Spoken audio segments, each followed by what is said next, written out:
अभिवादन स्वीकार कीजिए ब्रजेश मिश्रा का। और आप देखना शुरू कर चुके हैं द डिबेट। बहनों भाइयों, इस देश में अगर बाबा हैं, मौलाना हैं और धर्मगुरु हैं तो आपको कुछ विशेष छूट खुद ब खुद मिल जाती हैं।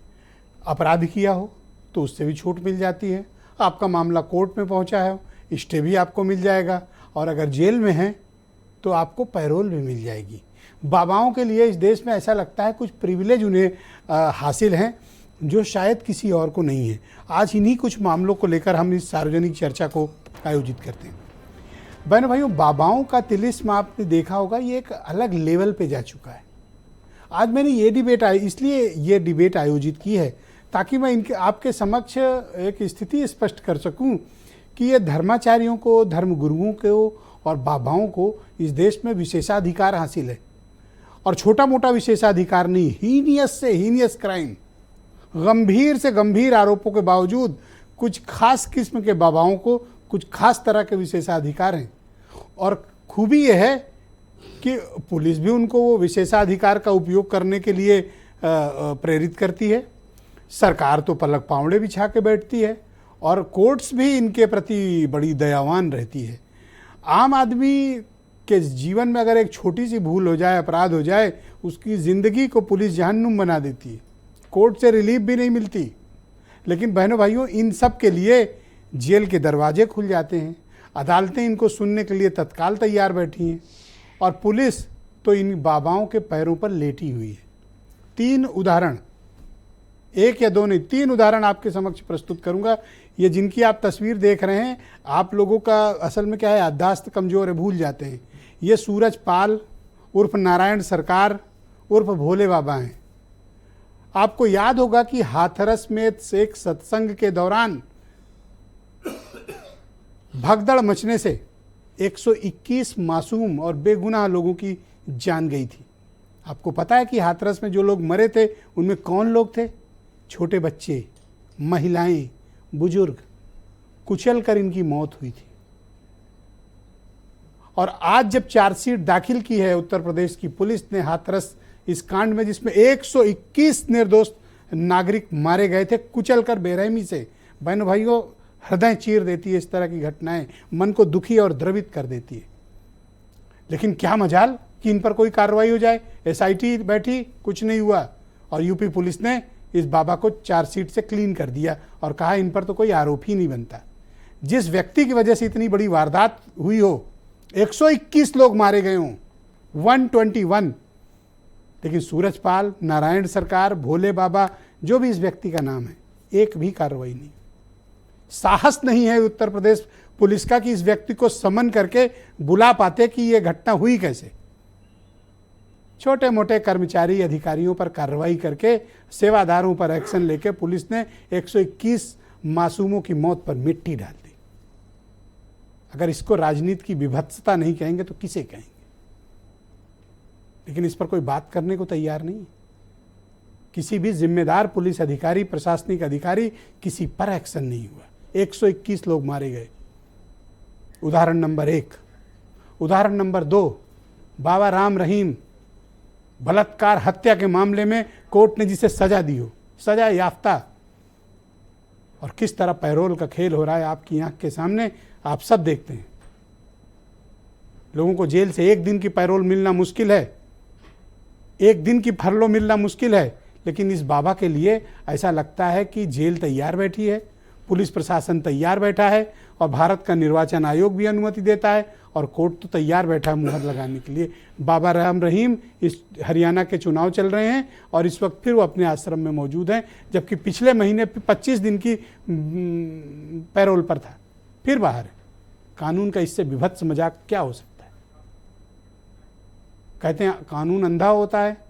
अब इनके मामले में क्या है, तो अजब ही बात है। फैसला आप लोग करें। 2 उदाहरण। तीसरा, आज की घटनाएं जिनको आप देख रहे हैं, जग्गी वासुदेव, ईशा फाउंडेशन के प्रमुख, इंटरनेशनल बाबा हैं। ये गरीब के बाबा नहीं हैं, ये पिछड़ों के बाबा नहीं हैं, ये दलितों के बाबा नहीं हैं, मिडिल क्लास के बाबा नहीं हैं, अपर क्लास के भी बाबा नहीं हैं, ये रिच लोगों के बाबा हैं, कारपोरेट के बाबा हैं, अरबपतियों के बाबा हैं। इनके खिलाफ गंभीर आरोपों के तहत एक मुकदमा चला मद्रास हाई कोर्ट में। बहनों भाइयों, तमिलनाडु की पुलिस को मद्रास हाई कोर्ट ने इस गंभीर मामले की जांच के आदेश दिए। पुलिस इन्वेस्टिगेशन शुरू हुआ और आज सुबह 10:30 बजे आउट ऑफ टर्न इनके केस को सुना गया भारत की सर्वोच्च अदालत में, और 10:30 बजे फ़ोन पे ही चीज़ों को निपटा के सारी जांच रोक दी गई और मद्रास हाई कोर्ट से पूरा मामला सुप्रीम कोर्ट ट्रांसफ़र कर लिया गया। जिस मामले में रिलीफ नहीं भी मांगी थी जग्गी वासुदेव ने, वो भी रिलीफ कोर्ट ने उनको दे दी कि नहीं ये भी आप ले लीजिए। तो नो इंक्वायरी, नो इन्वेस्टिगेशन, पूरा case supreme court transfer. Jaggi Vasudev को कोई फर्क नहीं पड़ा, उनको रिलीफ मिल गई। 3 उदाहरण आपके समक्ष हैं। और ऐसा नहीं कि सिर्फ हिंदुओं के बाबा ही मौज कर रहे हैं, सिखों के बाबा मौज कर रहे हो। आरबी लाल का उदाहरण, ईसाई धर्मगुरु हैं नैनी प्रयागराज में, उनका उदाहरण देख लीजिए। जांच होती रहती है, FIR होती रहती है, बंदे को कोई जेल रख ही नहीं सकती, अपने जमानत मिल जाती है। तौकीर रजा का केस देख लीजिए, जितने हेट्रेड स्टेटमेंट दे सकते हैं सब दिए, केस दर्ज हुआ, कोर्ट गए, जमानत लेके आके बैठ गए।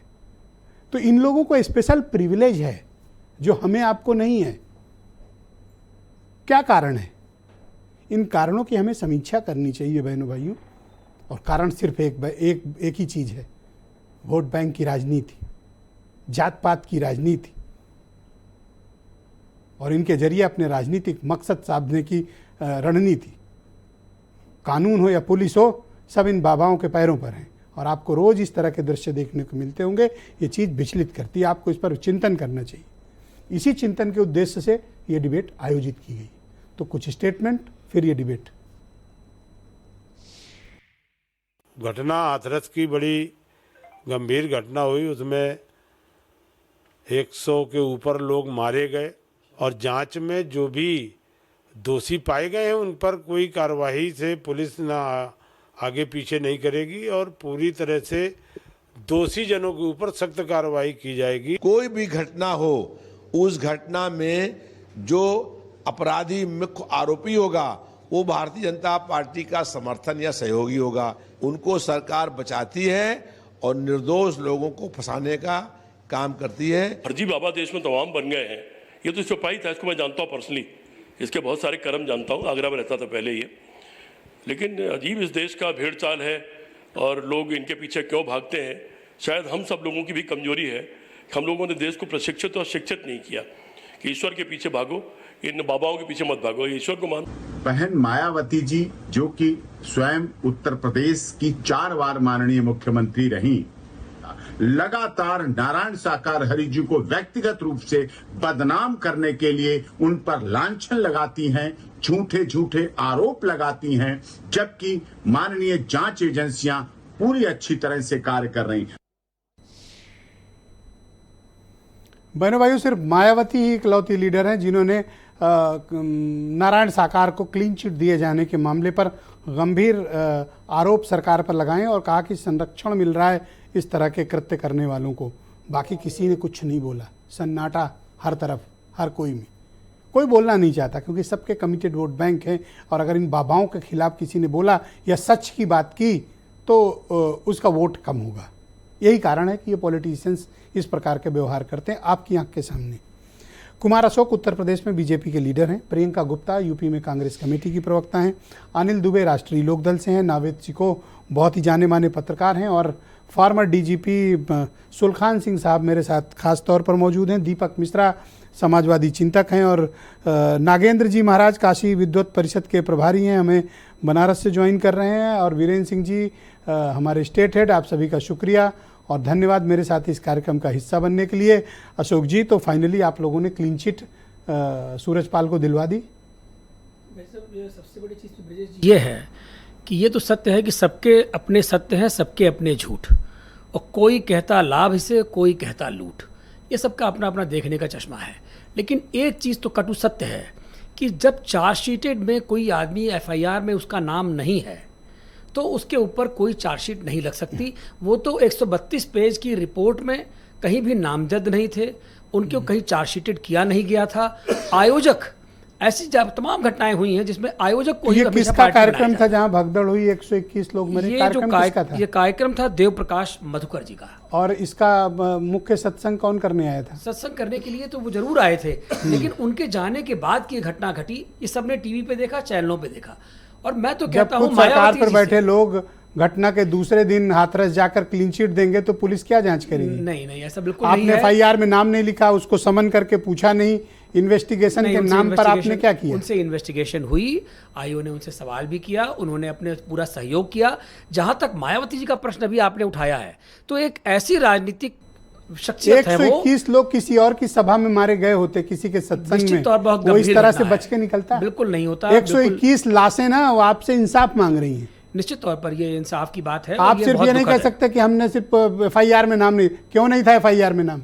ये बात सत्य ये है कि पुलिस अगर की किसी के पास responsibility कोई थी। साक्ष्य था, मायावती जी के खींच पास कर अगर लाया कोई जाए साक्ष्य- उन अफसरों को। मायावती जी के पास साक्ष्य था तो मायावती जी प्रस्तुत कर मायावती जी क्यों साक्षी दें? साक्ष्य पुलिस क्यों नहीं जिसके पास भी देगी? हो। पुलिस क्यों नहीं देगी साक्ष्य? मैं ये कहता मायावती हूं- जी क्यों दें साक्ष्य? ब्रजेश, ये तो मायावती जी कौन है? आप एक विद्वान हैं और आप ये जानते होंगे कि साक्ष्य नहीं, को आप तो छिपाना साफ-साफ और बचाना की साक्ष्य को कोशिश प्रकट कर रहे न हो। करना ये भी अपराध है, संज्ञेय अपराध है। अगर किसी के पास कोई साक्ष्य था, उसने उसको दबाया, चाहे वो कोई राजनीतिक दल हो, कोई विद्वान व्यक्ति हो, अगर उसने उस साक्ष्य को प्रस्तुत नहीं किया तो निश्चित तौर पर वो भी संज्ञेय ओके, मैं अपराध की दीपक श्रेणी में मिश्रा आता को बुला लेता हूं, समाजवादी चिंतक है। भाई दीपक जी, आप लोग भी इस पूरे गंभीर प्रकरण पर शांत होकर बैठे हैं, चाहे वो बाबा राम रहीम का मसला हो, सूरजपाल का मसला हो या जग्गी वासुदेव का मसला हो। क्या इन बाबाओं को कोई विशेषाधिकार इस देश में मिला हुआ है? देखिए आदरणीय ब्रजेश जी, दुर्भाग्य यह है कि आजकल धर्म और राजनीति का अविवेकी मिलन इतना ज्यादा बढ़ गया है कि यह चिंताजनक स्तर पर पहुंच गया है।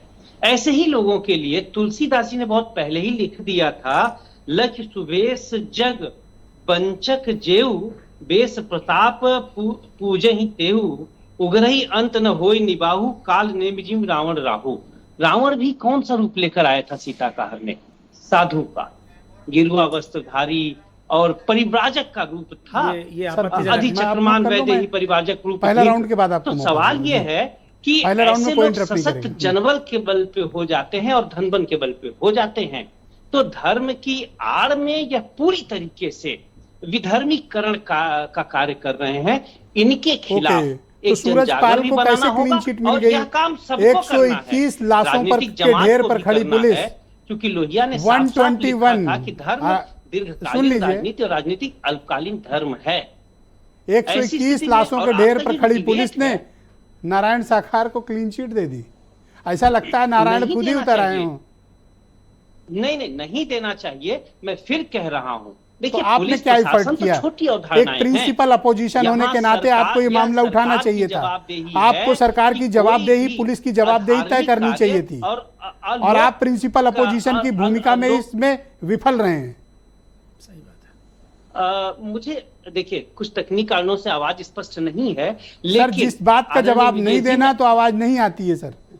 नहीं आवाज तो मैंने पहले ही आप कह प्रिंसिपल दिया था। अपोजिशन है, आपको ये प्रकरण उठाना चाहिए। ये मुझे क्यों बोलना पड़ रहा है? बिल्कुल, ये नहीं, काम आपका था। बिल्कुल उठाना नहीं ऐसा नहीं है। दर्पण दिखाने का काम आपका है और साधुवाद आपकी, आप ये काम कर रहे हैं। और दूसरी बात, जहां तक समाजवादियों का पक्ष है, आप 1-2 दिन में बहुत इसका Why 1-2 days? जाएगा। तुरंत ही क्यों नहीं? क्या आया है, 121 लोग लेकिन मरे हैं? वो मंगल ग्रह के वासी थे क्या? हमारे ही लेकिन भाई किसी बहन ने- हैं, हमारे अपने लोग थे बिल्कुल और सब हिंदू हैं उसमें। बिल्कुल। और इस पे स्पष्ट तौर पे मैं मांग करता हूँ और पूरी प्रबलता के साथ, तिब्बतता के साथ आप मांग तो करता एक हूं बार कि भी कठोर पुलिस की कार्रवाई हो। इन्वेस्टिगेशन पर सवाल नहीं उठा पाए आप। सवाल क्यों नहीं उठा? कहाँ उठाया आपने? सवाल उठा रहा है। और एक चीज और बता दे मान्यवर, ऐसे तत्वों का स्थान जेल में है। कारण Thank you. क्या है कि यह शुक्रिया। धर्म के आवरण में गलत कार्य कर रहे हैं, धर्म को भी लांछित प्रियंका कर गुप्ता रहे मेरे हैं। साथ मौजूद हैं, उत्तर प्रदेश में कांग्रेस कमेटी की प्रवक्ता हैं।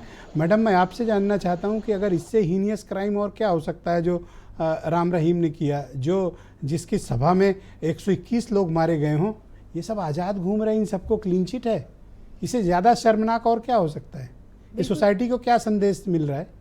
देखिए, ये एक बहुत ही दुखद घटना थी जिसमें 121 लोग सत्संग सुनने के लिए गए थे और वहाँ उनकी कुचल कर मतलब मृत्यु हो गई, और वो भी उसमें मैक्सिमम जो थी वो महिलाएं थीं और बच्चे थे। ये अपने आप में एक बहुत ही दुखद घटना है। पर यहाँ पर भी डबल इंजन की सरकार है, और जिन राम रहीम की बात कर रहे हैं हरियाणा में, वहाँ भी डबल इंजन की सरकार है। और आप देखिए, जो मद्रास का केस आपने डिस्कस किया, वो भी अपने आप में ये साबित करता है कि किस तरह से सरकार ऐसे आरोपियों को बचाने की कोशिश करती रहती है। आप देखिए, जिस तरह से चार्जशीट हो या फिर आप एफआईआर की बात कर लीजिए, एफआईआर में उस व्यक्ति का नाम नहीं है। अरे आप जज नहीं हो सकते, यहाँ पर तो पुलिस जज बन चुकी है कि वो उस आदमी को इन्होंने क्लीन चिट दे दी। आप क्लीन चिट देने वाले कौन होते हैं? आप एफआईआर में नाम डालिए, केस चलाइए, जज डिसाइड करेगा उनकी गलती है कि नहीं है। अगर उनकी गलती नहीं है तो वो छूट जाएंगे, अगर उनकी गलती होगी तो उनको सजा मिल जाएगी। एफआईआर में भी नाम नहीं, समन भी नहीं किया, वही no investigation. So this is what I am saying कि भारतीय जनता पार्टी की जिम्मेदारी थी, भारतीय जनता पार्टी ने उन्हें साफ साफ बचा लिया। तो कौन सा आपने इसको मुद्दा बनाया आज? हमने मुद्दा तब भी बनाया, आपकी पार्टी को से जाकर पूछा गया तब आप लोग बोले हैं ना। नहीं, आज इसको तो इशू बनना चाहिए था, क्यों नहीं बना? ये आज नहीं, ये उस समय ही इशू था, और उसके उस समय भी काफ़ी बहसबाजी हुई। उस समय भी हमने डिमांड की कि इनके साथ ऊपर पूरी कार्रवाई की जानी चाहिए। आप मद्रास का केस ले लीजिए, मद्रास कोर्ट ने जो वो थे सदगुरु जी, उनको ये कहा कि पूरी तरीके से कि भाई आपकी बच्ची तो जो है शादी करके सुखमय जीवन बिता रही है, बाकी आप वैराग्य ले लें, बाकी सिर मुंडवा लें और वैराग्य ले लें। अब उसका क्या हुआ? सुप्रीम कोर्ट में केस गया, उनकी पूरी सी जो जांच थी वो पूरी तरह से बंद कर दी गई। आप बताइए हरियाणा में क्या हुआ? जो बाबा राम रहीम की बात आप कर रहे हैं, तो बाबा राम रहीम के साथ में क्या किया? उन्होंने सीधे सीधे जो है इलेक्शंस के पहले उनको पेरोल मिल जाती है, फरलो मिल जाती है, और 8 बार ऐसा हुआ है कि उनको सिर्फ और सिर्फ इस बेसिस पे मिली है कि चुनाव के पहले। मजाक क्या हो सकता है कि ये तो भारतीय जनता पार्टी ने बना रखा है ना कानून को। नहीं, भारतीय जनता पार्टी ने, मुलजिम नहीं, मुजरिमों को, ये मुजरिम है, ये तो बाहर हैं, पर ये मुजरिम तब तक नहीं है जब तक भारतीय जनता पार्टी नहीं चाहेगी इनको। मैं तो कोर्ट से कहता हूं कि इनकी सजा माफ कर दो, में काम करते इनकी सजा खत्म कर दो, अब इनको परमानेंट सोसाइटी में ही भेज दो, रहे वहीं। तो इस तरह पैरोल पे आने का क्या मतलब है? सोसाइटी में ही रहे, फिर सजा क्या हुई? 4 साल में 11 बार जिसको पेरोल मिल जाए, फरलो मिल जाए, तो वो बाहर ही है, वो जेल में नहीं है। ऑलराइट, शुक्रिया आपका। मैं अनिल दुबे जी को आमंत्रित करता हूं इस कार्यक्रम में, राष्ट्रीय लोकदल के प्रवक्ता, और उसके बाद हम अपने कुछ महत्वपूर्ण मेहमानों के साथ और भी इस पर एक्सपर्ट्स के साथ चर्चा करेंगे। दुबे जी, इससे गंभीर बात क्या हो सकती है? 3 उदाहरण मैंने दिए, और राजनीति का और सरकार का, पुलिस का, कोर्ट के ये जो सिस्टम का, इससे विद्रूप चेहरा और क्या हो सकता है? देखिए ब्रजेश जी, किलस रोंगी रही होंगी उन लोगों की आत्माएं जिनकी लाशों के ढेर पर इनको क्लीन चिट मिलती है। ऊपर वाला बैठा है, देख रहा है सब, हम आप भले कितना फेवर कर लें। बोलिए दुबे जी। देखिए ब्रजेश जी, पुलिस ने क्लीन चिट दी है, अदालत ने क्लीन चिट नहीं दे दी है, और उनको अगर पुलिस ने जो चार्जशीट लगाई है उसमें उनका नाम नहीं दिया है, तो मैं समझता हूं कि मायावती जी ने उस पर उन्होंने ट्वीट किया है, उस विषय को उठाया है, तो वो पुनर्विवेचना के लिए भी कह सकती हैं। पुनर्विवेचना की, अच्छा, मायावती मुख्यमंत्री नहीं, क्या? क्यों नहीं कर सकती? क्या मुख्यमंत्री नहीं है तो क्या उनको नियम कानून नहीं मालूम है क्या? उन्होंने इतनी टिप्पणी की है, अगर पुलिस ने विवेचना के बाद इनका बयान सुनिए। हाँ बिल्कुल, कि मायावती इन्वेस्टिगेशन के आदेश कर बात को सुन लेना इनकी बात। आदेश नहीं कहा, और आप लोग इस बात को ध्यान रखिएगा कि पूर्व मुख्यमंत्री मायावती से सत्तारूढ़ दल के सहयोगी अनिल दुबे कह रहे हैं मायावती जांच के आदेश कर दें। नहीं, आदेश सुन लीजिएगा आप लोग। नहीं, अब आप बोलो। आप सारे दर्शक ये भी सुन लीजिएगा कि ब्रजेश जी ने जो कहा वो मैंने नहीं कहा। मैंने ये कहा कि मायावती जी जो है उसको अपनी पुनर्विवेचना की मांग भी कर सकती हैं। आप क्यों नहीं करें? मायावती क्यों करेंगे? आप क्यों नहीं करेंगे? उन्होंने उन बिंदुओं को उठाया, आप क्यों नहीं? हमने तो अभी न्यायालय ने नहीं, उस चार्जशीट का संज्ञान न्यायालय भी लेगा ना। आप क्या चाह रहे हो? जांच हो? नहीं, बिल्कुल, अगर कोई आरोप लगा रहा है तो तब तक जांच होनी चाहिए। 121 लोग कैसे मरे दुबे जी? वादी संतुष्ट ना हो जाए। मैं संतुष्ट नहीं हूं। चलो 121 लोगों की, आप कहिए, आप पुनर्विवेचना की मांग करिए। 121 लोगों की लाश की ढेर पर एक बाबा को आपने क्लीन चिट दे दी। देखिए कानून क्या अपना, मैं कौन सा कानून? अभी तो इन्वेस्टिगेशन ठीक से नहीं हुआ, तो कानून की बात तो उसके बाद आएगी। जनता पार्टी के लोग बैठे, आप क्यों नहीं बताएंगे? सत्ता का मजा लोगे? नहीं, सत्ता का मजा नहीं, सत्ता का क्या मजा ले रहे हैं? तो जांच की मांग करो ना। सत्ता हमारे लिए नहीं, हम तो सेवा के लिए आए हैं। कौन सी सेवा है? नहीं, हम तो कह तो रहे हैं। कौन सी सेवा कर रहे हो आप? जी, अगर आप चाहते हो और मायावती जी चाह रही है, अगर वो अरे वो क्या उनको भी, आप क्या चाह रहे हो भाई? उनको विवेचना का पार्ट नहीं आप मालूम है। क्या चाह रहे हो ये इतनी बताओ। बड़ी वो नेता रही हैं, हम तो ये चाहते हैं कि वादी जब तक संतुष्ट एक ना हो, एक दर्शक जो जान वादी गया की है डिमांड हो वो करें। कि मायावती की आड़ लेकर आप छिप रहे हो। नहीं, जो आप में इतना नैतिक साहस नहीं है कि आप हमने पुनर्विवेचना की हमने तो मांग कर हमेशा सको कहा- दुबे जी। हमने कहा कि वो बाबा, हमने तो पहले भी कहा कि भाई वो भागे, लोगों की हालचाल नहीं लिए थे, लोग जो है तड़प रहे थे, वो काहे के बाबा। लेकिन अगर जहां तक विषय की बात है, अगर इस तरह देखिए विवेचना हुई है, अगर सही हुई है विवेचना? नहीं, विवेचना, मैं विवेचना का कोई वो हूँ क्या है आप अभी मानते यहाँ पे हैं? आपने डाल रखा डीजीपी रहे हैं सुलखान सिंह जी, उनसे पूछ लीजिएगा। देखो, विवेचना मायावती की आड़ में छिपे, नहीं, अब आप सुल्तान उससे सिंह की आड़ में पूछिएगा, छिप रहे भारतीय हैं। जनता पार्टी से। और कोई हो तो देखिए, छिप जाओ। विवेचना तो पुलिस का काम है। कि कैसी विवेचना और हुई है? विवेचना करके चार्जशीट गई है तो न्यायालय संज्ञान लेगा। कोई जरूरी है कि न्यायालय पुलिस की विवेचना से संतुष्ट तो हो? आप जांच की मांग कर लो। नहीं, हम तो कही रहे हैं कि जब तक वादी संतुष्ट ना हो तब तक जांच कराई जाए। इतने असहज क्यों हो? नहीं, असहज नहीं है। आपने जिस तरह से मोड़ा, आप भारतीय मैं जनता मोड़ा? पार्टी अगर से मैं बात करें- 121 लाशों का आप- इंसाफ मांग रहा हूं नहीं, तो मैंने आप बात को मोड़ दिया। इंसाफ मांगिए, हम आपके साथ हैं। क्यों ना मांगू आप इंसाफ? बिल्कुल इंसाफ मेरे मांगिए। देश के नागरिक हैं वो, आप इंसाफ मांगिए। हमारे भाई बहन और हैं, अभी देखिए बच्चे न्यायालय हैं, बहनें हैं, पर कोई बुजुर्ग हैं। संज्ञान नहीं लिया। आपको न्यायालय- जवाब देना पड़ेगा। हमारा ऐसे कैसे आप बच हम जाएंगे? बिल्कुल जनता के साथ आप हैं। मायावती हम की तो- आड़ में छिप हम रहे तो हैं। चाहते हैं कि इन आप बाबाओं से सुल्तान लोग सिंह दूर की आड़ रहें। में छिप रहे हैं। मैडम प्लीज मत बोलिए बीच में। आप मायावती की आड़ में छिप रहे हो, नहीं। सुल्तान सिंह की आड़ में छिप रहे हो। हमने क्या गलत बात कहती ब्रजेश जी? तो करो ना आप इन्वेस्टिगेशन पूछिए की ना, मांग। वो विवेचना के बारे में वो बताएंगे, चार्जशीट के बारे में वो बताएंगे। ऑल राइट, मेरे साथ नागेंद्र जी जुड़ चुके हैं, काशी विद्वत परिषद के प्रभारी हैं। भाई नागेंद्र जी, शुक्रिया आपका। ये हाथरस की घटना ने तो पूरे देश को विचलित किया था, और आज जब पुलिस की चार्जशीट आई है तो सूरजपाल को तो कुछ पुलिस ने रिस्पॉन्सिबल ही किसी चीज़ के लिए नहीं पाया।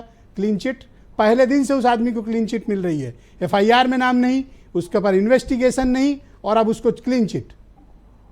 बिल्कुल आदरणीय मिश्रा जी, मैं बताना चाहूंगा, हमारा भारत सनातन और रामकृष्ण का देश है, ऋषि परंपरा का देश है। और हमारा काशी विद्वत परिषद, अखाड़ा परिषद जो गुरु परंपरा से अखाड़े से जुड़े हैं, वही लोग वास्तव में सनातनी संस्कृति के संत कहलाए जाते हैं। बाकी के फर्जी लोग बहुत हमारे भारत में हो गए, तो हमारी सनातन संस्कृति का उपहास करा रहे हैं और उनको बदनाम करा रहे हैं। तो ऐसे लोगों पर कार्रवाई तो होनी ही चाहिए। हमारे यहाँ ब्रज में एक कहावत है, पानी पियो छान के, गुरु बनाओ जान के। जो भीड़ चाल चलती है उसके पीछे चल करके जो लोग इस तरह के उपद्रव होते ही है। तो नागेंद्र जी, मुझे बड़े दुख के साथ कहना पड़ रहा है, आप लोगों ने प्रदीप मिश्रा जैसों को अपना गुरु बनाया, जिसने राधा रानी पर सवाल खड़े किए, और उसके खिलाफ आप लोगों ने कोई कार्रवाई नहीं की। उसने सिर्फ आपसे हाथ जोड़ के माफी मांग ली, आप लोगों ने कहा नहीं नहीं सब ठीक है। क्या कार्रवाई की आपने प्रदीप मिश्रा पे? कहा, हम लोगों ने स्पष्ट कह दिया है कि ऐसे लोगों का हर समय बहिष्कार होगा।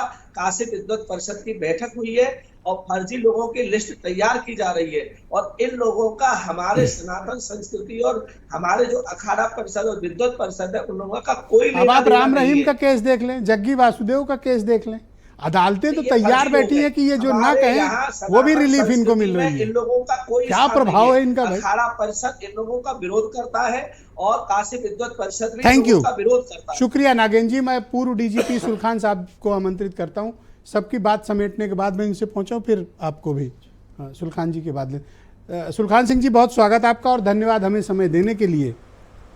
इसको सूरजपाल को तो क्लीन चिट मिल गई, राम रहीम तो सजा याफ्ता होते हुए अपने आश्रम में मजे कर रहा है, आनंद ही आनंद।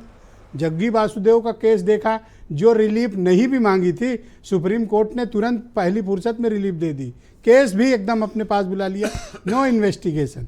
तो अब तो साफ है कि बाबाओं को विशेषाधिकार है इस देश में।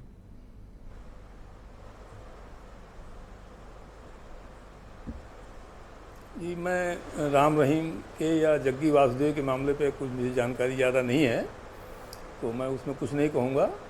मैं केवल ये हाथरस वाले मामले में तीन बिंदु कहना चाहूँगा। पहली बात तो माननीय मायावती जी ने जो सवाल किए हैं कि वो जो कंसर्न बाबा सूरजपाल हैं उनके खिलाफ़ कार्रवाई क्यों नहीं की गई, तो एक तो पूर्व मुख्यमंत्री को ऐसी बात नहीं कहनी चाहिए, इससे दबाव पड़ता है पुलिस पर, जो गलत बात है। दूसरी बात, उनको ये नहीं भूलना चाहिए कि उनके टाइम पर ही कृपालू जी महाराज, जो प्रतापगढ़ में आश्रम है जिनका, वो साड़ी बांट रहे, वो बर्तन बांट रहे थे लोगों को, कई लोग उसमें औरतें मारी गई थी और उसमें कृपालू जी महाराज के खिलाफ कोई कार्रवाई नहीं हुई जी। दूसरी घटना उन्हीं के टाइम पे शायद उन्हीं के टाइम पे हुई थी। माननीय स्वर्गीय लालजी टंडन जी साड़ियाँ बांट रहे थे अपने जन्म दिवस पर जी, और उसमें भी कई लोग डेथ हो गई उस वक्त सर मुलायम सिंह जी की सरकार की घटना है, उसमें भी माननीय लालजी टंडन के खिलाफ कोई कार्रवाई नहीं हुई थी। तो पॉलिटिकल कारणों से ये लोग चूजी होकर बातें करते हैं, तो मैं इसलिए उस पर बहुत ज़्यादा कमेंट नहीं करूँगा। दूसरा, इस पर ये बात मुझसे बताई गई थी कि इसको ऐसे घटनाओं को रोकने के लिए क्या प्रयास किया जाना चाहिए। तो इसमें देखिए, रोकने के लिए सबसे पहले डिटेल में अध्ययन हुआ था 1952 में कुंभ मेला की दुर्घटना के बाद जो भगदड़ हुई थी। उसमें ये पाया गया है कि भगदड़ से बचने का केवल एक तरीका है कि उसको छोटे छोटे सेक्टर में बांट के और आपस में से अलग कर दिया जाए, ताकि अगर कहीं कोई गिर पड़े तो ज़्यादा लोग उसके ऊपर न गिरें। इसके अलावा भगदड़ से बचने का आज तक कहीं दुनिया में कोई और तरीका नहीं है। तो जहाँ बड़ी मीटिंगें हों वहाँ इस तरह की व्यवस्था की जानी चाहिए।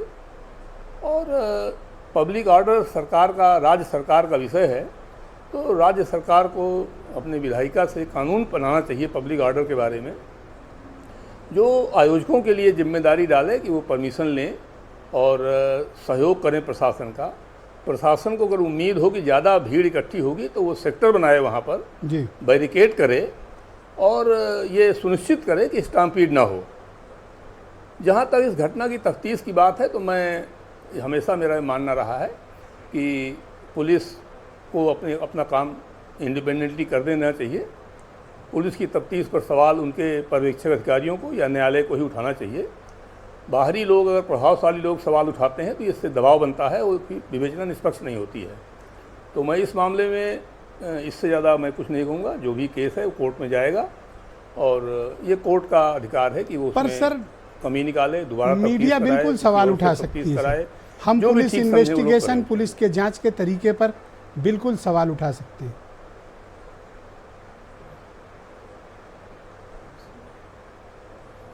ये दबाव बनाने वाली बातें हो जाती हैं। दबाव बनाने वाली बात नहीं सर, आंख के सामने दिख रहा है सर। और 121 लाशों की ढेर पर खड़े होकर पुलिस किसी को क्लीन चिट नहीं दे सकती सर। तफ्तीश तो जिसको तफ्तीश करनी है उसी से होगी जी।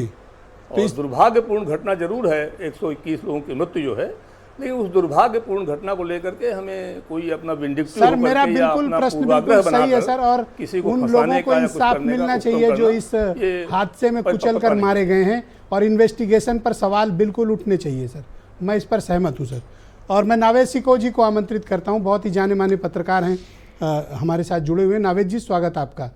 भाई, बाबाओं को तो विशेष किस्म का अधिकार है। देखिए, तो स्पष्ट हो रहा है पूरे देश में। आप तमिलनाडु में देख लीजिए, आप कर्नाटक में देख लीजिए, आप पंजाब और हरियाणा में तो उदाहरण है राम रहीम। मुझे तो लगता है कि ये इकलौता ऐसे बाबा हैं जिनको हत्या बलात्कार सब किए बैठे हैं, सजा याफ्ता हैं, मुजरिम हैं, लेकिन बाहर हैं।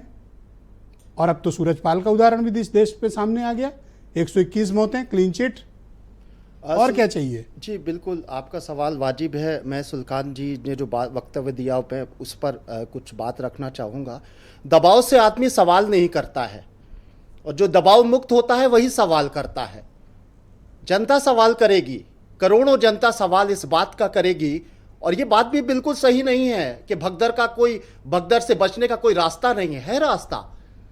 आयोजक और प्रशासन अगर चाहे तो कभी भगदड़ नहीं हो सकती है। जब कोई कार्यक्रम होता है, कोई वीवीआईपी आता है, मुख्यमंत्री या राज्यपाल या कोई भी वीवीआईपी, तो प्रशासन देखता है 10 दिन पहले, 20 दिन पहले कि एग्जिट कहां है, एंट्री कहां है, कितनी गैदरिंग है, कौन सा मंच होगा, कौन सा रास्ता होगा। भगदड़ से बचने का रास्ता है। और जब भगदड़ में हजारों सैकड़ों लोग मरते हैं तो उसका जिम्मेदार प्रशासन और आयोजक ही होता है। हाथरस में भी यही हुआ कि जो उस पूरे प्रोग्राम जो हो रहा था, उसका जो दूल्हा था, जो मुखिया था, उसका एफआईआर में नाम नहीं लिखा गया।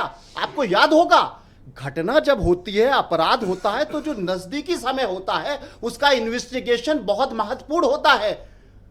बाबा ने पुलिस को अपने महल में घुसने नहीं दिया गया था, आपके चैनल पे भी चला था। कई दिन तक इन्वेस्टिगेशन ही नहीं हो पाया था, वो पुलिस को सहयोग ही नहीं कर रहा था। इतना बड़ा अपराध, और पूरी चार्जशीट में उस व्यक्ति का नाम नहीं जो उस पूरे प्रोग्राम का मुखिया था, जो उस बारात का दूल्हा था। सवाल तो उठेंगे ही विपक्ष नहीं उठाएगा। अखिलेश यादव सारस के बारे में 10 बार ट्वीट करेंगे, लेकिन 125 मासूम गरीब महिलाएं मर गई, उसमें बच्चे मासूम मर गए। अखिलेश यादव जी ने एक ट्वीट नहीं किया, जयंत चौधरी जी ने एक ट्वीट नहीं किया, प्रियंका जी ने नहीं किया। कह रहे मायावती मांग करें, इनको कहने दीजिए। ये क्या प्रियंका जी जगह जगह छोटे छोटे मामले पे मैडम प्लीज आप अपने टाइम पे जी। राहुल गांधी जी ट्वीट करते हैं, उनको महिलाओं की लाश नहीं याद आई। Madam please, madam please, Ashok ji पहला राउंड है, आप में इतना सब्र होना चाहिए। क्या बोलेंगे, क्योंकि उनकी सत्ता में ये अपराध हुआ और वो मुख्य आरोपी को FIR नहीं करवा पाए, वो खतावार हैं। बिल्कुल सत्ता नोट करने में दूंगा टाइम, सत्ता के ऊपर प्रश्न उठेगा और अशोक जी कुछ नहीं बोल पाएंगे। लेकिन सवाल यह भी उठता है कि सवाल उठाने वाला विपक्ष कहां गया? दीपक जी कह तो रहे थे ये गलत हुआ, लेकिन अखिलेश यादव जी ने क्यों नहीं? बीजेपी साहब तो कह रहे हैं कि नहीं, सवाल ही नहीं उठाना चाहिए। दबाव जिस बाबा की फॉलोइंग है, जिस बाबा की फॉलोइंग से उनको वोट मिलना है, बाबाओं की जाति देखी जाती है, उनकी फॉलोइंग देखी जाती है, देखा जाता है कि बाबा के इशारे पर किस तरह से भावुकता से वोट मिल जाते हैं। ये विपक्ष का भी हाल है और सत्ता का उससे बदतर हाल है। सवाल फिर जनता और पत्रकार भी नहीं उठाए तो सवाल कौन उठाएगा? असल में इस देश का सिस्टम चाहता है, और अब तो पुलिस भी चाहती है जी, कोई सवाल मत पूछो, कोई सवाल दबाओ। आज दबाव तो असली ये है। साहब ने कह दिया कि मायावती को इन्वेस्टिगेशन पर मायावती को स्पेस मिल गया क्योंकि वो खाली मैदान पड़ा था। बीरेन जी मेरी आवाज आ रही है आपको? जी आ रही। तो ये हाँ मैडम, मैं निश्चित आपको टाइम दूंगा, आप मेरे पर भरोसा रखें, आपको अपनी बारे में बिल्कुल आपको भी दूंगा। बीरेन जी तो बोलने भाई, बीरेन जी तो मैं तो बाबाओं का देखा हूँ, राम रहीम, जग्गी वासुदेव, सूरजपाल, ये क्या है? मतलब इनके लिए कोई अलग से कानून लिखा गया है क्या?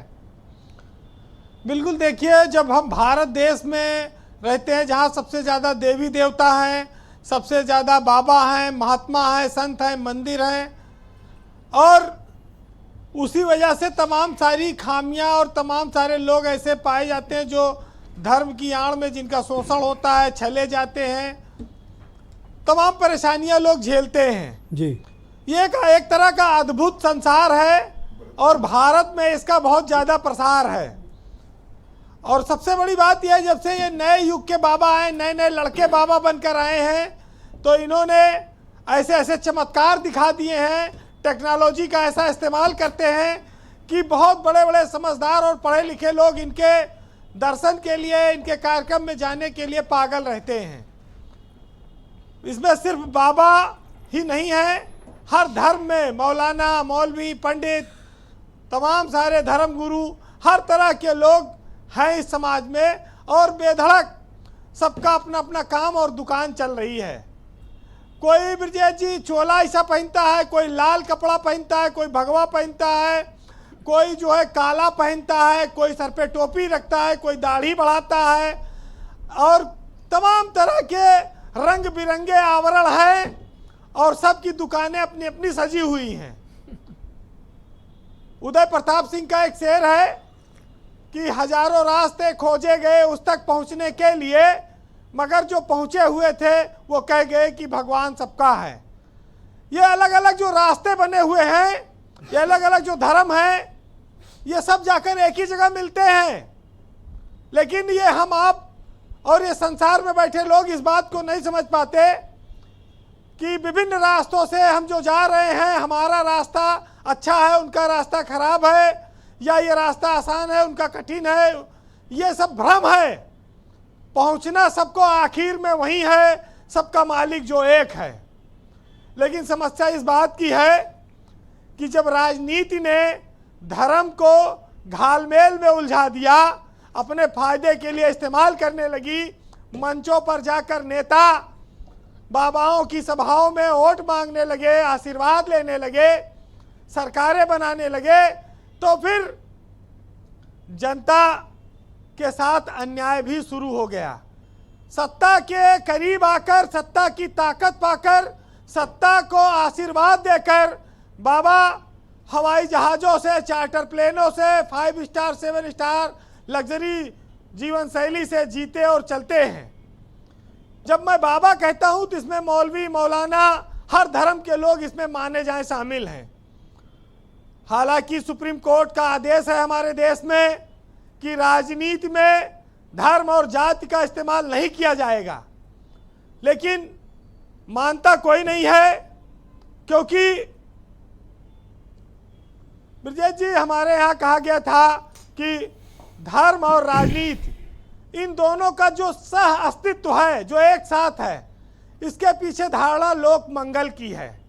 जीवन लोगों के भलाई के लिए है, ये नहीं कि पैसा बनाओ और लूट करो, लोगों को बेवकूफ़ बनाओ, इसके लिए नहीं है। लोहिया के उस सिद्धांत को दीपक जी ने बताया कि राजनीति एक अल्पकालीन धर्म है और धर्म एक दीर्घकालीन राजनीति है।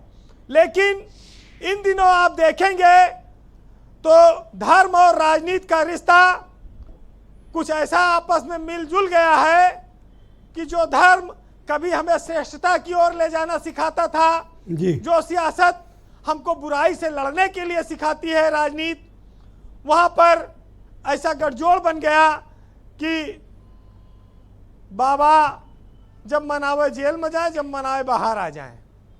राम रहीम तो लोगों को याद है, हनीप्रीत को लोग भूल गए। हनीप्रीत के चक्कर में ही तो राम रहीम बदनाम हुए। और देखिए, आसाराम, नारायण, साकार, तमाम सारे से लोग हैं। अगर हमारे देश के बाबा या संत महात्मा या मुल्ला मौलवी मौलाना चमत्कार कर सकते थे तो वो जेल में न बंद होते, वो चमत्कार करके जेल से बाहर आ जाते। इस बात को इस देश की जनता को समझना होगा। अच्छा, जो ये कर रहे हैं क्या चमत्कार से कम है वीरेन जी? कि आउट ऑफ द वे उनको कोर्ट से रिलीफ, जेल से बाहर, 121 लाशों के ढेर पे खड़े हैं, पर दुबे जी कह रहे हैं मायावती आदेश दें जांच का। और क्या चमत्कार होगा? इस तरह के जो आयोजन होते हैं और इस तरह की जो घटनाएं होती हैं जी, वहां पर सरकारें हर समय में कमजोर रही हैं। दिल्ली में जब कोरोना आया तो जमातियों पर कोरोना फैलाने का एक मामला चला, उसमें से कितने जमाती जेल गए आज तक कुछ पता नहीं चल पाया। कहीं है, आपको याद होगा बिल्कुल कोई मामला। ये मैंने तौकीर रजा वाला भी उदाहरण दिया है। तौकीर रजा तो आए दिन बोलते रहते हैं। हाँ, उनको, उसको भी स्पेशल प्रिविलेज है उस आदमी को भी। अच्छा, राम रहीम को 3 बार पेरोल मिल गई और उत्तर प्रदेश में एक पेरोल न देने पे प्रमुख सचिव कारागार को सरकार ने हटा दिया। तो ये पेरोल का खेल देखिए आप जी। कंक्लूड करें। और जी, साड़ी कंबल वितरण और वहाँ पर भगदड़, लोगों का मरना जीना, ये सब काफ़ी चीज़ें चलती रहती हैं, हम लोगों ने देखा है। ढोंगी बाबाओं बिरजा जी यह हाल है कि एक भक्त गया एक बाबा की सभा में, कहा बाबा बड़ी परेशानी, हमारी शादी नहीं हो रही है। तो बाबा ने कहा कि बताओ जेब में फोटो किसकी रखते हो?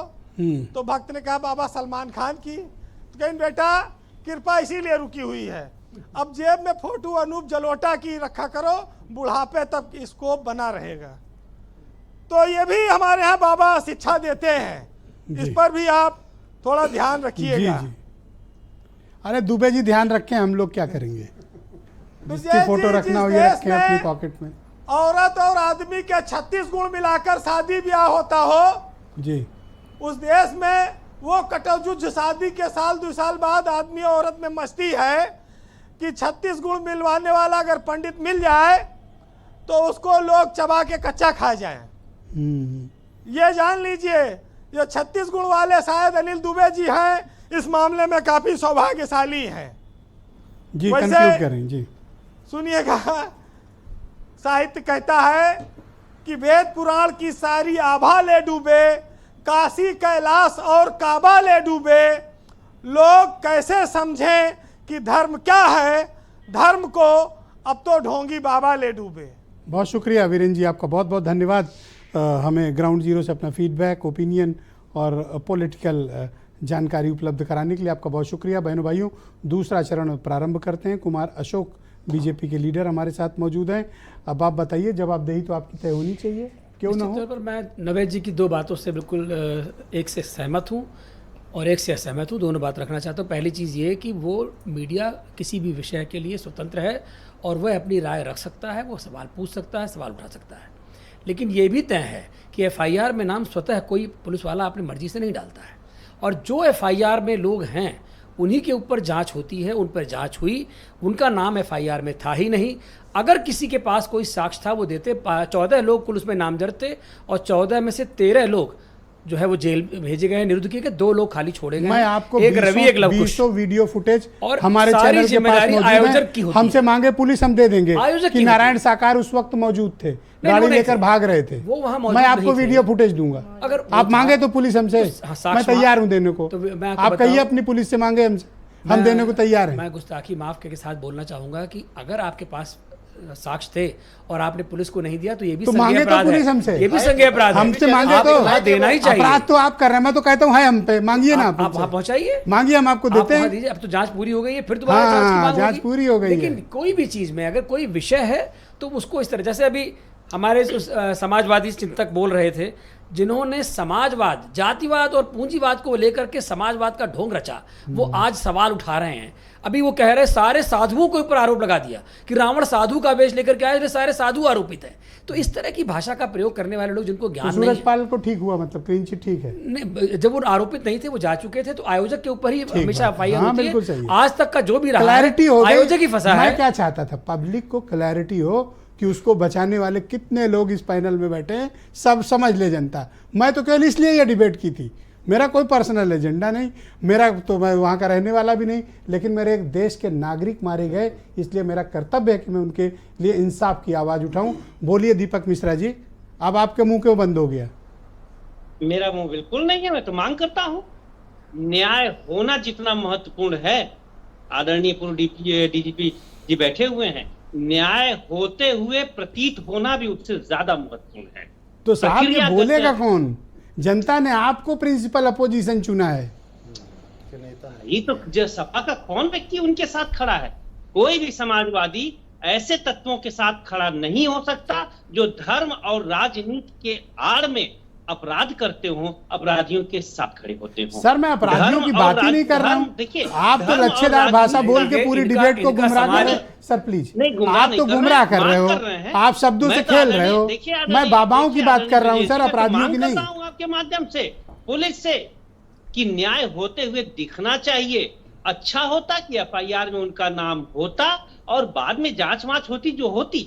यहाँ तो नाटक भी नहीं किया जा रहा है न्याय देने का। मान्यवर, आप बोले हैं एक कम से कम एक जिसमें एक शब्द आता है झूठी आस। जी। लोकतंत्र में सरकारें लोक लाज से चलती हैं और वर्तमान सरकार ने लोक लाज को सत्ता रूपी मदिरा में पी मथुरा में लिया तो है। Thank you, चलवाई sir. है आपने। बोलिए madam, please go ahead. Mathura में तो लोग मारे Sir, गए सर, please. गोली चली है आपके यहाँ। हाँ, तो सीबीआई उसको ना ने जांच भूलिए आप। की, किसको उसको ना जेल भूलिए। भेजा? आपका जो लोग समाजवाद आरोपित जनता है जान वो रही है आपकी कि सरकार में पूंजीवाद और माधुपुर जातिवाद, होते हैं, यही आपका क्यों समाजवाद सबकी पोल है। पट्टी खुलवा रहे हैं? आपका मैडम बोलिए। समाजवाद वही है। थैंक यू समाजवाद सबका दीपक है। भाई, धन्यवाद। समाजवाद दीपक भाई राष्ट्र धन्यवाद। का है। प्लीज मैडम बोलिए, आप कुछ इंटरवीन कर रही थी बार बार, अब देखिए, बोलिए आप। नावेद जी वरिष्ठ पत्रकार हैं, पर इनसे मैं एक बात जरूर कहना चाहूंगी। हो सबको सकता है बहुत चुभ गए नावेद आज। नहीं, हो सकता है उस समय ये व्यस्त रहे हों। अगले दिन की बात कर रही हूँ, next day of this incident, Rahul Gandhi ji वहां पर पहुंचे, लोगों से मिले, उनका दुख दर्द बांटा, सरकार को ये भी कहा कि इनको उचित मुआवजा मिलना कृपया चाहिए। इसको ट्विस्ट मत दीजिए। राहुल गांधी नहीं, या कांग्रेस नहीं, प्लीज चार्जशीट में नाम लेना किसका काम है? राहुल गांधी जी का काम है, वो चार्जशीट में नाम उठाइए, लेना। गलत हुआ ये बोले ना, ट्वीट करें। एफआईआर वो जब वहां मौजूद थे उसके आप मुझसे बाद बात अगर आप करें। ब्लेम कर रहे हैं तो कहीं ना कहीं आप गलत कर इतना रहे हैं। इरिटेट क्यों हो रही नहीं, हैं गलत कर रहे हैं, ये गलत चीज बोल रहे चार्जशीट हैं। पे आप बोल क्यों उस नहीं रहे हो कटघरे आप में लोग? सबको खड़ा नहीं कर सकते। कौन गया था वहां चार्जशीट पर? में नाम नहीं मैं है। पूछना just second. चाहती हूँ कि Just मायावती जी second. गई थी वहां पर? आप नहीं गई मुझसे थी। बात करें। राहुल गांधी जी सुबह सुबह तड़के गए थे वहां गए पर, थे, लोगों सबको का पता है। दुख बांटा उन्होंने। अभी जब ये हुआ तो क्यों नहीं बोल रहे आप लोग? अरे भाई, चार्जशीट दाखिल करना किसका काम है? पुलिस का काम है, उठाइए, पुलिस आवाज करिए क्यों ना। नहीं उठा रही हैं? अरे हम तो आवाज उस समय भी उठा रहे थे। प्रियंका गुप्ता तो उस दिन भी टीवी चैनल पे बैठकर गला फाड़ रही थी और कह रही थी नहीं, न्याय गला मिलना मत फाड़िए, चाहिए। आवाज उठाइए। और आज भी मैं वही कर रही हूँ कि न्याय मिलना चाहिए उन लोगों को, All right, उचित दुबे जी। मुआवजा मिलना चाहिए उन लोगों न्याय को। मिलना चाहिए। मुआवजा तो मिल गया। कैसे न्याय मिलेगा? नहीं, देखिए ब्रजेश जी, मैं पहले तो नावेद भाई को करूं कि जैन मुझे जी ने जवाब ट्वीट दो, किया। इनसे क्यों नहीं मिक्सिंग नहीं, होती उन्होंने है? एक बताइए, जैन जी ने उसी समय कमेटी बनाई, हमारी उत्तर प्रदेश सरकार के मंत्री अनिल कुमार जी, 3 विधायक और पदाधिकारी वहां गए और उन्होंने घटनास्थल पर जाकर के लोगों गए हो से तो बात ये हुआ है। और उसके बाद देखिए आप गए हैं तो ये करके आए हैं। ब्रजेश जी, सीआरपीसी तो मैं नहीं चलाऊंगा, विवेचक का काम है, विवेचक के खिलाफ शिकायत करिए, आप मुद्दे को उठाइए। मैं क्यों उठ हम करूं? कहाँ आपत्ति कर रहे हैं? आप क्या अब आप करोगे? सीआरपीसी वोट भी यहाँ आप बैठ के हमसे मांगोगे, चलवाओगे, सत्ता आप आप विवेचना शेयर भी हमसे करोगे करवाओगे और कहोगे कि अरे हम भाई, जाए विवेचक शिकायत ने करने। गलत किया, हम तो आपको क्यों चुना है? नहीं, आपको विवेचक किस लिए चुना आपको? विवेचक शिक्षक ने गलती की उसके खिलाफ कोर्टें हैं ना, जोर जोर से चिल्लाने के लिए अभी ब्रजेश जी अदालत संज्ञान ले लेगी तब पता चलेगा। आप अभी से क्यों आप इतना वो कर रहे हैं? जब नाम ही नहीं तो कोर्ट क्या कर लेगा? एक सेकंड, जब नाम ही नहीं चार्जशीट में तो कोर्ट क्या कर लेगा? भाई डीजीपी साहब रहे हैं सुलखान सिंह जी, बहुत ढंग से इन्होंने अपना कार्यकाल चलाया है। इनसे पूछिएगा कि एक धारा आती है अभी कि हमें ये कुछ और तथ्य आ गए हैं, इसकी विवेचना और करो ना, मांग करो ना, तो डलवाओ ना।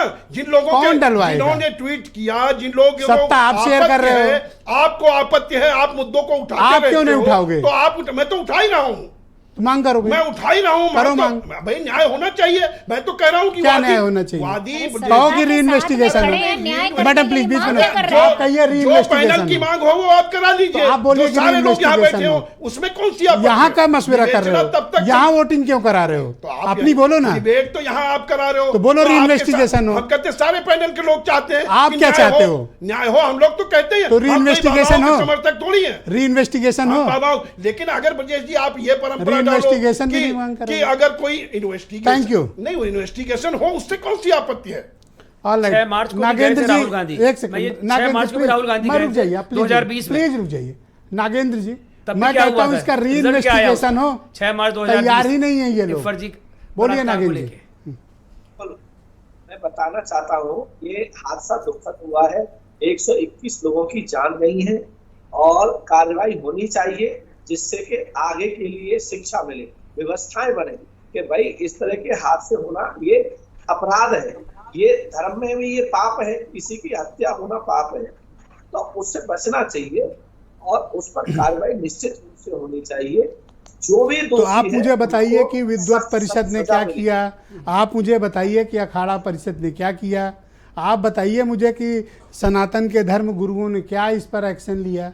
आगे इस तरह की घटना ना हो। अभी कुंभ होने जा रहा है, आप लोग वहाँ करोड़ों लोग को बुलाएंगे, भक्तों को बुलाएंगे, आप किसी की सेफ्टी इंश्योर करेंगे या सिर्फ आप प्रवचन देंगे? आप चल रही है, काशी विद्वत परिषद की बैठक चल रही है, अखाड़ा परिषद की बैठक चल रही है और कुंभ में जितनी भीड़ आ रही है उसके लिए प्रशासन को अवगत करा दिया गया है, उनके साथ भी बैठकें चल रही है और आगे से इस तरह के हादसे न हो। और अखाड़ा परिषद जिन लोगों को नियुक्त करेगा उन्हीं लोगों को व्यवस्थाएं उस तरह से दी जाए।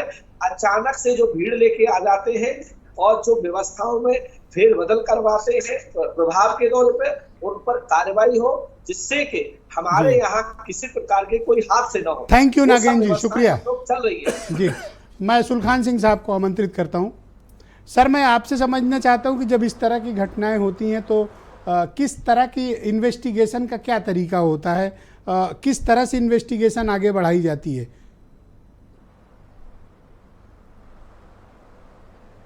ब्रजेश जी, दुर्घटना के मामले में तो ये देखा जाता है कि इस व्यक्ति ने क्या ऐसा काम नहीं किया जो इसको करना चाहिए था। आपराधिक लापरवाही तभी सिद्ध होती है जब आप कोई इल्लीगल ओमिशन, मतलब कोई काम जो उसकी ड्यूटी थी उसने नहीं किया, या कोई ऐसा काम किया जो उसे नहीं करना चाहिए था और उसके परिणाम स्वरूप ये मृत्यु हो गई या कोई चोट लग गई, दुर्घटना हो गई। तो विवेचना में यही दो चीज़ें देखी जाती हैं कि क्या एक्ट क्या किया ऐसा जो गैर कानूनी था करना, या ऐसा कौन सा लापरवाही कर दी या काम नहीं किया जो करना ज़रूरी था। ये दो बिंदु उसमें दुर्घटना में मामले में देखे जाते हैं और इन्हीं पे तफ्तीश जो है केंद्रित होती है। अभी अब तो कुंभ आने जा रहा है, दुनिया का सबसे बड़ा एक स्थान पर धार्मिक जमावड़ा होने जा रहा है। हमने क्या सीख नहीं लिया इन सब चीज़ों से सर? क्या आपको लगता है सिस्टम ने वो चीज़ों में सुधार लाया होगा? अगर आरोपी छोड़े जाएंगे, क्लीन चिट मिलेगी, नई कोई व्यवस्था नहीं बनेगी और हम करोड़ों लोगों को एक स्थान पर जमा कर रहे हैं, बहुत ही चिंता का विषय है।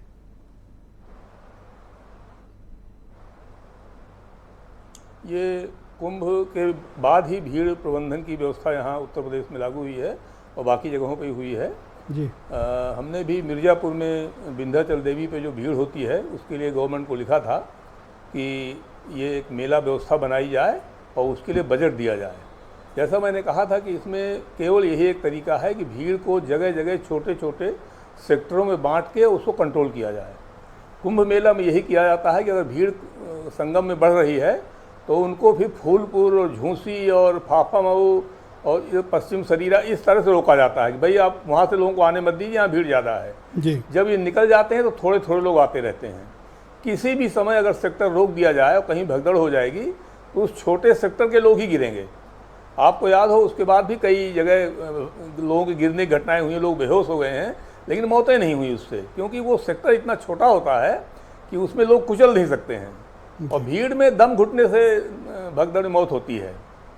तो ऐसे जैसे मैंने पहले ही कहा था कि इसमें अब तो इनको कानून बना करके और जहाँ भी ज़्यादा भीड़ होने की उम्मीद हो वहाँ सरकार को सेक्टर व्यवस्था बना करके लागू करना चाहिए और किसी प्राइवेट आयोजक से ये उम्मीद करना कि वो सेक्टर बना लेगा और वहाँ सब बैरिकेडिंग करा के सब कर लेगा, ये तो अनरियलिस्टिक उम्मीदें हैं और ये कभी ऐसा हो नहीं सकता। इसमें बड़ा खर्चा होता है, तो ये सरकार को जिम्मेदारी उठानी चाहिए और जहाँ भी भीड़ ज़्यादा होने की उम्मीद हो वहाँ पर्याप्त पुलिस व्यवस्था और ये बैरिकेडिंग और सेक्टर व्यवस्था लागू करना चाहिए।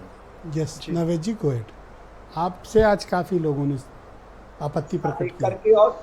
Nagendra ji please wait, go ahead Naved ji. मैं बस सब लोगों से ये चीज़ पूछना चाहता हूं और इस प्रश्न का उत्तर कोई नहीं दे रहा है। ताज़ी खबर क्या है? आज की खबर क्या है?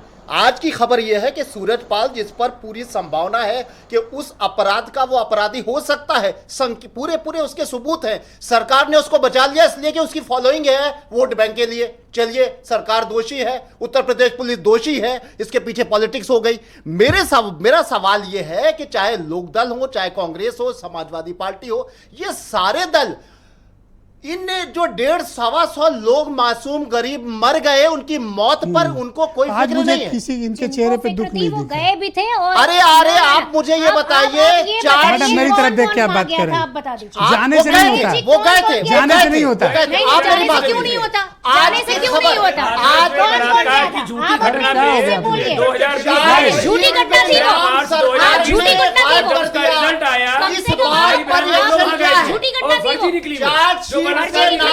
कर दिया कांग्रेस के बड़े नेता, समाजवादी पार्टी के बड़े नेता आज क्यों नहीं आई? आज की तारीख में क्यों नहीं आई? क्योंकि आज ये खबर आई है कि चार्जशीट के नाम सरकार ने उड़ा दिया। आज ये खबर आई है कि चार्जशीट से बोल ही नहीं रहे। आज प्रतिक्रिया राहुल गांधी की, अखिलेश यादव की क्यों नहीं आई? ये सवाल है। थैंक यू सर, डिबेट हुआ सर, आज बहुत शुक्रिया, बहुत बहुत धन्यवाद। मैं आप सभी का बहुत आभार प्रकट करता हूं कि एक महत्वपूर्ण परिचर्चा का आप सब हिस्सा बने। और बहनों भाइयों, आप सबका भी बहुत धन्यवाद इस कार्यक्रम को देखने के लिए। बहुत शुक्रिया, धन्यवाद, नमस्कार।